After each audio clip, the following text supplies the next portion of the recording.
코로나19로 대면 사역이 중단된 국내 NGO들. 대상자를 위한 지원 시스템의 변화와 더불어 일제히 중단된 아동 교육을 위한 대책이 절실해진 상황. 포스트 코로나 시대.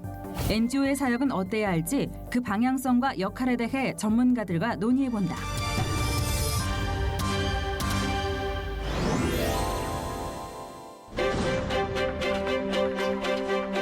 지난 시간에는 코로나19로 다양한 변화 시기를 맞고 있는 NGO 사역에 대해서 알아봤고요. 오늘은 포스트 코로나 시대 NGO 기관들의 역할은 어때야 할지 말씀을 나눠보도록 하겠습니다. 구체적으로 교회가 어떤 부분과 이 월드비전과 협력 관계가 될 수 있을 것인지 회장님의 입장에서 한번 제안을 하신다면.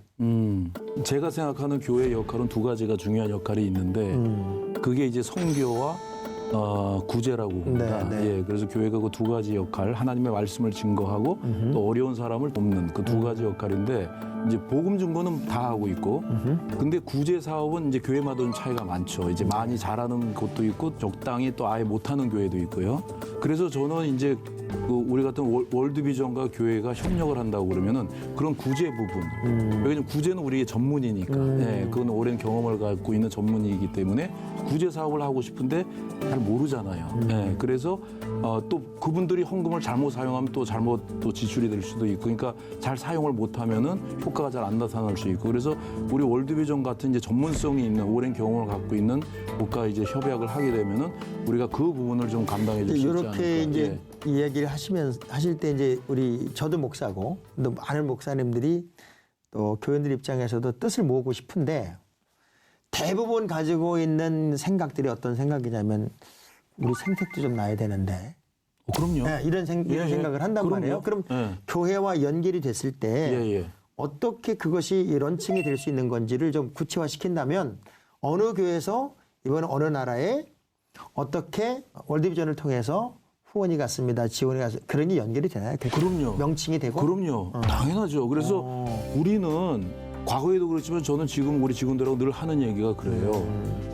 우리는 이런 전문성을 가지고 일을 하지만은 후원자들의 그 뜻이 드러나야 된다. 예를 들어서 어느 교회에서 아프리카에 운무를 지어달라고 했는데 거기에다가 운무를 월드비전이 지었습니다. 이렇게 우리는 안 해요. 그 교회가 지었다 그러지. 그러니까 그 교회가 도와주고자 하는 그 후원금이 목적지에 잘 도달할 수 있도록 그 중간에 그다음에 그것이 잘 열매를 맺을 수 있도록 그 역할을 우리가 해주는 것이지, 주는 분과 혜택 받는 사람 또 그 결과물은 이 두 사람의 역할 하도록 우리가 그렇게 프로그램을 진행을 하고 있어요. 그랬군요. 지금 결연 사업이라는 게 있는데요. 결연 사업이 영어의 파트너십을 우리가 결연 사업이라고 많이 하는데, 사실 아까 조명환 회장님이 어렸을 때 거의 뭐 양어머니 같은 분이 됐죠. 그분이 세이브 더 칠드런을 통해서 조명환 회장님을 뭐 40년을 넘게 그런 거에 그 단체예요? 예. 그러니까 저희랑 아주 밀접한 관계였죠. 그랬는데 그분이 뭐 그렇게 큰 액수를 하시지는 않았지만 15달러 하셨다 그랬죠. 그렇지만 그거를 그렇게 계속 하신 그거가 정말 대단하지 않습니까? 그런데 이제 그런 거가 일종의 지금 제가 얘기한 결연 사업입니다. 파트너십. 지금 저희도 하고 있고 월드비전도 하고 있는데, 어떤 분이 우리 장 목사님이 아프리카의 어느 아이를 결연해서 내가 그 아이를 계속 도와주겠다. 앞으로 10년이든 20년이든. 그렇게 하면 그게 가능한 거죠. 그러니까 아까 뭐 생색도 좀 나야 되지 않냐 하는 게 뭐 그걸 생색이라고 하신다면 생색이 나죠, 당연히. 그러니까 자기가 하는 일이 이제 어쨌든 자기가 확인이 될 수 있는. 그렇죠. 그럼요. 그건 중요한 거죠. 그럼요. 왜냐하면 우리가 한다는 게 뭐 한계죠. 누가 추천해 주는 거 말고는 우리가 어떻게 하겠습니까? 근데 지금 두 단체는 공산국가도 가고 그럼요. 또 우리가 갈 수 없는 모든 거 다 할 수 있는 거 다 아닙니까? 갑니다, 우리는. 그러면 요참에 우리 그 카메라 좀 한번 보시고 우리 시청자 여러분들에게 한마디 부탁 좀 하세요. 요참에 우리 조명 회장님이 걱정하지 마시고 저한테 맡겨달라고 한번 하시죠. 네, 여러분 안녕하세요. 저는 긴 말하고 싶지 않고요. 저 자신을 보세요. 제가 후원 아동의 결과물입니다. 그래서 우리 월드비전에 여러분들이 후원을 해주시면은 제2, 제3의 조명안을 계속 그 나라에서 정치, 경제, 문화 모든 분야에서 나타날 수 있도록 이렇게 최선을 다해서 아이들을 보살피겠습니다. 성장시키겠습니다. 우리 이사장님도 이참에 부탁 한번 하시죠. 네네. 네, 여러분 안녕하세요. 지금 월드비전 조명환 회장님이 말씀하신 것처럼 월드비전에도 많이 후원해 주시고요. 그다음에 저희 세이브 더 칠드런도 후원해 주시면 좋은데 왜냐하면요, 저희는 각자 다른 강점을 갖고 있습니다. 아까 제가 말씀드렸듯이 저희 세이브 더 칠드런의 역사는 아동 권리의 역사이기 때문에 요즘 많이 일어나는 아동 학대 같은 문제들, 우리 국내적으로 큰 문제잖아요. 이런 문제들을 다루는 데 있어서는 저희가 수십 년 동안 또 유엔의 아동 권리 협약을 만든 이제 모태가 되었고 그런 가지고 있는 강점이 있기 때문에 여러분들이 그런데 걱정이 되시고 그런 걸 후원하고 싶으실 때는 또 세이브 더 칠드런 후원해 주시고 월드비전도 후원해 주시고 자, 어찌됐건 이제 두 단체가 가지는 가장 중요한 강점은 선한 일을 위해서 또 어렵고 힘든 이들을 먼저 찾아내고 또 선제적으로 돕기 위해서 부단히 또 노력한다는 거고 네. 그 일에 함께하고 싶은 사람들과 이제 어깨동무하고 함께 이제 세계를 책임지는 그런 단체로서 가자는 거 아닙니까? 근데 우리나라 같은 경우는 또 좀 특별한 나라인 게 갈라졌단 말이에요. 나눠져 있단 말이에요. 나눠져 있어서 그 북한 인권이나 북한을 돕는 문제도 사실은 고민하지 않을 수가 없단 말이에요. 지금 두 단체에서도 북한을 돕는 일도 하고 있나요? 지금은 못하죠. 저희 월드비전이 25년 동안 했거든요. 그러니까 지금은 이제 들어가지를 못하니까 사실 저희들이 빨리 문이 좀 열어주기를 기다리고 있는 상황이죠. 그 몇 년 동안 문이 안 열린 거예요? 지금 몇 년 됐습니까, 우리나라가? 2018년 이후에는 유엔 북한에 있는 이런 전 세계적인 NGO들이 대개 철수했습니다. 네, 철수했죠. 왜냐하면 그렇죠. 왜 철수했냐면요, 북한이 유엔 제재를 받고 있잖아요. 제재를 받아도 이런 인도적인 활동은 할 수는 있는데 북한에 돈이 들어갈 수 있는 방법이 없어요. 그러니까 송금이 안 돼요. 그러면은 우리 NGO 요원들이 북한에 뭐 돈을 이렇게 싸들고 들어가서 활동을 할 수도 없고 거의 활동이 불가능하기 때문에 2018년을 계기로 국제적인 NGO가 대개 철수했고요. 저희 세이브 더 칠드런의 경우는 한 5년 정도 북한 사업을 했었거든요. 개성공단의 유치원을 운영한다든지 이런 사업도 하고 했는데 그런 것들도 다 중지됐습니다. 3년 전에. 그럼 이제 어찌됐든 두 단체는 그 NGO 단체들 중에는 좀 큰 단체인 거잖아요. 네. 근데 우리나라는 NGO 단체들이 꽤 많이 있죠. 많죠. 네. 근데 이제 요 코로나 사태가 되면서 이제 알려진 단체, 이렇게 좀 크게 일하는 단체들은 우리식으로 표현하면 선방을 한다고 할 때 좀 중소형 단체들, NGO 단체들 중에 나름대로 막 정말 발벗고 뛰며 몸으로 뛰었던 그런 단체들은 좀 어려워지지 않았을까요?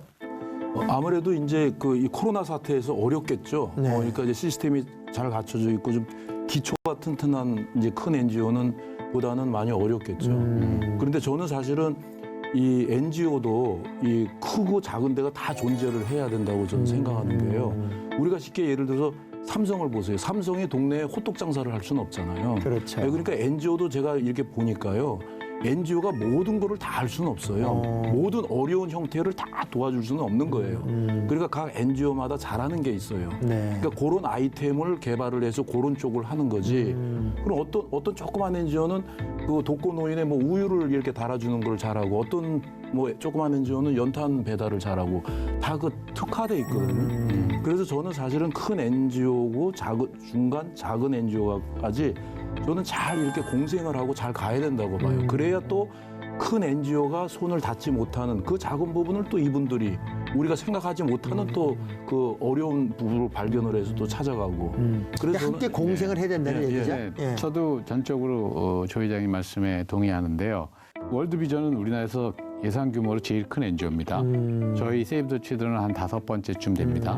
그러나 우리나라에서 한 10번째 안에 드는 NGO들은 다 규모가 크죠. 그런데 그렇다고 큰 NGO들이 무슨 뭐 기업이 재벌이면 이것도 하고 저것도 하듯이 그렇게 이것저것 하는 게 아니거든요. 월드비전이나 저희나 주로 아동 복지에 집중하고 그러면은 이제 환경에 집중하는 NGO도 있고 네. 장애인에 집중하는 NGO도 있고 난민에 집중하는 NGO도 있고 각종 분야가 있지 않습니까? 그러니까 그런 NGO들이 다 함께 활동할 수 있는 그 생태계가 우리가 유지돼야 되고요. 이 큰 NGO들만 살아남고 작은 NGO들은 설당이 없다. 이렇게 되면 안 된다고 생각합니다. 그렇게 되기 위해서는 저는 작은 NGO들은 이런 회계의 투명성이라든지 뭐 이런 거를 유지하는 거가 굉장히 어려워요. 그렇죠. 그리고 원래 NGO들은 이 비사업성 경비를 전체 예산의 한 20% 이내로 유지해야 되는데 작은 NGO들은 월급 주고 나면 뭐 별로 남지 않는다 이래가지고 어려워요. 그러니까 그런 부분들이 그들도 활동 분야에서 제대로 활동할 수 있게 정부의 지원은 그런 쪽으로 가야 됩니다. 그러니까 저는 이제 회계에 관해서 그렇게 생각하는데 우리나라는 지금 100억 규모가 넘는 NGO들은 회계법인의 회계를 받아야 돼요, 법적으로. 근데 100억 이하인 NGO들은 그런 규정도 없고 능력도 없습니다. 회계법인 굉장히 비싸거든요. 그러니까 제가 그 전에 글로도 써서 주장했는데 이런 우리나라에서 마치 공익 그 변호사를 대주듯이 회계사들도 회계법인도 작은 NGO들은 값싸게 또는 국가가 그 돈을 지급하고 감사를 해주자. 그러면 NGO의 투명성이 높아지고 공신력이 높아지고 후원도 많이 늘어납니다. 그 다양성 얘기하니까 제가 네. 생각이 나는 게 제가 알고 있는 한 가족이 있어요. 이 일가족이 그야말로 영어를 잘해요. 네. 너무너무 영어를 잘하는 미국에서 태어나서 이제 하는데 이 사람들이 선교를 쭉 다니면서 어느 아프리카 가니까는 집을 좀 줘달라. 또 어디 가니까 의료 장비 좀 필요하다. 근데 그런 걸 전 세계 다 뒤져보니까 그런 걸 돕는 단체가 또 있는 거예요. 그걸 다 연결을 시켜주는 거예요. 네, 근데 그렇죠. 연결만 시켜주니까 뭐 도서관 필요한데 책이 없다. 컨테이너 박스 10박스씩 막 가는 거고. 네. 그다음에 그 고가 장비인 그 의료 장비까지도 서로 연결만 시켜줘도 그렇죠. 그 연결이 되는 그러니까 영어를 잘 못해서 못 알아먹었던 거를 그렇게 찾아냈던 경우도 네. 제가 봤는데 앞에 우리가 양극화 얘기했습니다마는 작은 단체들, 작은 단체들이 기죽지 않도록 우리 국민들이 좀 어떻게 돕고 또 응원하고 또 서로 간에 가치를 인정해주는 그런 운동이 일어났으면 좋겠다 하는 생각이 드는데 그래도 어찌됐건 지금은 온라인을 좀 강화시켜야 되는 거 아니에요? 그럼요. 예, 온라인이 강화돼야 되고요. 사실은 뭐 지금이 이제 뉴 노멀 시대라고 하잖아요. 그러니까 모든 사람들이 막 온라인으로 막 미팅을 하고 만나지 못하고 이 디지털 상에서 만나니까 굉장히 처음에는 불편해했는데 네. 지금은 이제 편안함을 느껴요. 예, 편안함을 느끼고 저희 교회 목사님도 엊그제 그러시더라고요. 아, 처음에는 막 이 온라인으로 하려고 그러니까 너무나 답답하고 이게 아닌 것 같았는데 장로님 줌으로요 성경 공부하니까 편한 것도 좋은 것도 있어요 그러시는 거예요. 예, 그래서 사실 우리가 이런 새로운 기술을 이게 도입을 하고 활용할 때 굉장히 불편했고 어려웠지만은 또 익숙해지니까 코로나 시대가 끝나도 이런 활용할 수 있는 거는 계속 활용이 될 거라고 저는 생각을 합니다. 우리 예수님도 갈릴리 근방을 팔레스타인을 떠나지 못했던 것도 그 안에서만 사역을 했지만 네. 몸으로 간다면 얼마나 많이 가겠어요. 맞아요. 한계가 맞아요. 있는데 네, 네. 이 영상으로 가거나 온라인으로 방송으로 가면은 뭐 못 갈 때가 어디 있겠습니까? 그렇죠. 예, 예. 그러니까 기독교 정신에서 가장 중요한 정신 아까 조 회장님 말씀하셨습니다마는 봉사, 구제 또 주님의 마음으로 사랑을 나누는 다양한 사역들을 해야 되는데 이것이 이제 공공성하고 손을 잡아야 된단 말이에요. 지금 코로나 사태가 지나면서 교회는 코로나의 진원지, 발상지 그리고 확산지처럼 이제 그 많은 부분에서 이야기가 되다 보니까 이제 교회에서 하는 일은 이제 신뢰도 안 하고 또 중요하지도 않아라고 생각할 수 있다는 생각이 들어요. 그러나 실제적으로 지금 기독교 단체든 교회든 이런 기독교 공동체가 하는 그 기독교 NGO 단체든 이런 사역의 크기는 우리가 생각하는 것보다 크잖아요. 네, 그럼요. 예. 예. 특별히 기독교 NGO 단체들이 가야 할 방향성을 한번 얘기해 주시면 좋을 것 같아요. 방향성이라고 하면은 네. 우리 이제 월드비전이 그런 방향성인데요. 사실 이제 그 마태복음 5장 16절에 보면은 너의 선한 행위를 보고 사람들이 나에게 영광을 돌리게 해라고 이제 그런 것이 사실 제가 좀 중요하게 생각하는 방향성이거든요. 그래서 저희는 이제 우리가 하는 선한 영향력을 통해서 저 사람들이 예수 믿는 사람을 이렇게 가까이서 봤더니 이런 사람들이구나. 네, 그래서 저 사람들이 믿는 하나님은 어떨까? 네. 저는 이렇게 좀 가고 싶은 거죠. 예, 그래서 우리가 사실 예수님도 목숨을 바칠 때 너 나 믿을래? 믿음을 바칠게 이렇게 안 했잖아요. 그렇죠. 무조건적인 사랑을 해줬잖아요. 그거 마찬가지로 우리는 어려운 아이들을 찾아가서 무조건 돕는 거예요. 그 아이가 뭐 어떤 종교를 믿든 어떤 피부 색깔을 가든 무조건 어렵기 때문에 가서 돕는 거죠. 그래서 같이 계속 도우면서 그들은 우리를 관심 있게 바라볼 거고 같이 생활을 하면서 우리가 믿는 하나님을 누군가 궁금해할 거라고 저는 믿는 거죠. 네, 그래서 그것이 바로 우리가 나가야 할 방향성이 아닌가 저는 그렇게 생각을 합니다. 제가 이제 네. 에피소드 중에 하나가 어떤 그 방송 프로그램에 이제 이분이 그 아프리카 아이들을 돕는 프로그램에 참여를 한 거예요. 근데 이제 PD가 그 콧질질 흘리고 막 때 묻은 아이 한번 안아주시라고 그거 한번 찍겠다고. 난 못한다고. 난 못한다고. 그분이 목사님이셨다. 그런데 다른 모든 부분에서는 정말 다 한 거예요. 다 했는데 PD가 요구한 그 아이를 한번 안아주는 일을 끝까지 안 했다. 그러면서 그 PD가 실망했다는 얘기 제가 들은 적이 있단 말이죠.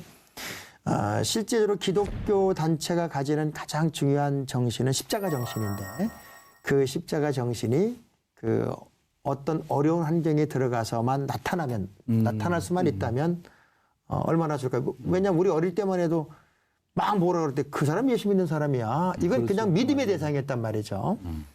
그런 의미에서 우리 특별히 그 세이브 더 칠드런은 이제 기독교 단체가 아니니까 기독교 단체는 아니지만 그 많은 기독교인들이 그도 참여하고 있으니까 네네. 그 안에 있는 기독교인들이 좀 더 빛의 역할, 소금의 네. 역할을 하면 더 좋겠다는 바람은 있죠. 맞습니다. 그러니까 뭐 저도 개인적으로 기독교 신자고 제가 또 세이브 칠드런 국제 이사도 하는데 국제 이사회에 참여하는 분들도 대개 기독교 신자이긴 해요. 그러나 저희가 처음부터 만든 취지가 종교와 무관한 이제 활동을 하는 거니까 하는데 아까 목사님이 말씀하신 부분 중에 그 이번 우리나라에서 코로나19 확산에 이제 마치 교회가 어떤 책임이 있는 것처럼 그런 인식이 생긴 건 참 불행한 일이고 저도 신자로서 불행하게 생각하는데요.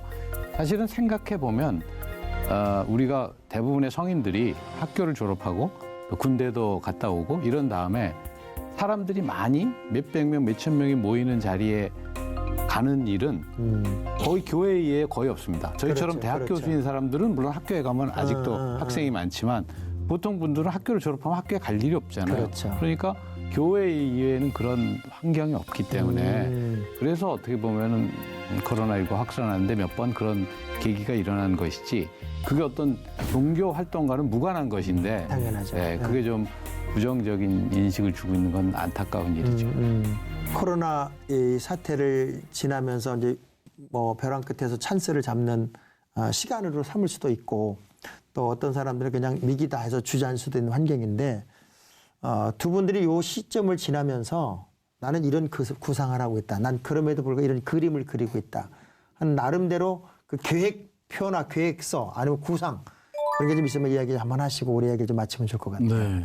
저는 뭐 아까도 잠깐 말씀드렸는데 이 코로나19가 우리나라뿐 아니고 전 세계를 강타했잖아요. 네네. 그게 그 기간으로 친다면 뭐 금년까지 하면 이제 한 2년을 우리가 영향을 받게 되는 건데 그렇게 하면은 우리의 그 구호 대상인 전 세계 아동들이 어떤 그 영향을 받는지 저희도 지금 계속 분석도 하고 있고 합니다만 어떤 거는 뭐 분석할 것도 없이 너무나도 분명합니다. 아까 제가 얘기한 학교가 닫아서 교육의 공백이 생겼다. 그렇죠. 그다음에 집에만 있고 이러다 보니까 아동 학대가 더 늘어났다.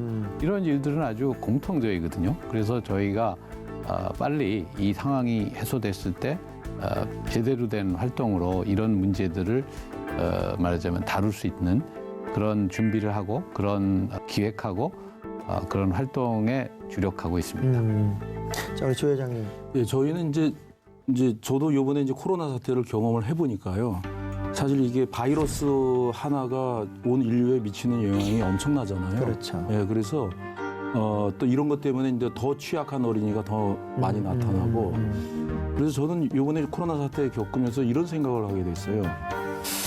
이렇다면은 우리는 단지 그냥 어려운 아이를 발견을 해서 찾아서 그 아이를 돕는 데만 주로 집중을 했는데 앞으로는 이제 이런 질병이 또 나타날 수가 있고 또 기후 변화 그래서 이런 문제의 전문성도 좀 가져야 되겠다는 생각이 들어요. 그래서 기후 변화로 일어나는 재단은 어떤 형태고 그 일어났을 때에 어떤 사람들이 가장 많이 취약하게 부정적으로 영향을 받는지 그래서 어떤 어려운 사람이 생기면 쫓아가서 도와주는 그런 이제 단계보다는 미리 기후 변화로 일어나는 세계 전 재앙은 어떤 형태이고 거기에 관한 상황은 어떻고 어떤 사람들이 피해를 받고 또 질병이 또 새로운 바이러스 박테리아가 등장했을 때 어떤 상황이었고 그다음에 거기에 나타난 취약한 영향을 받는 그 가난한 사람들은 어떤 사람이 그래서 이제는 그 결과 가난이라고 하는 결과만 놓고 도와주는 것보다는 미리 그 나타날 거를 예측을 하고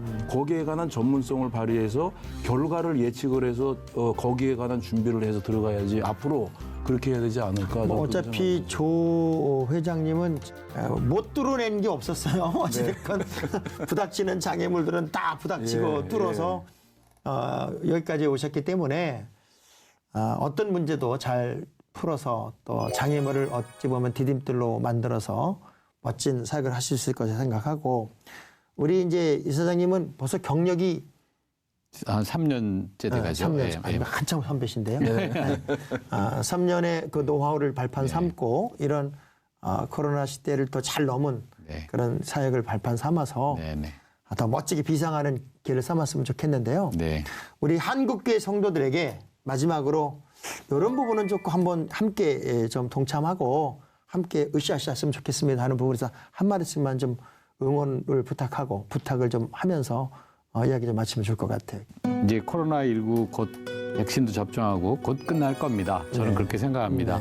그래서 우리 인류가 바이러스에 굴복하지 않고 우리가 계속 발전할 수 있다는 걸 우리 보여줄 때라고 생각하고요.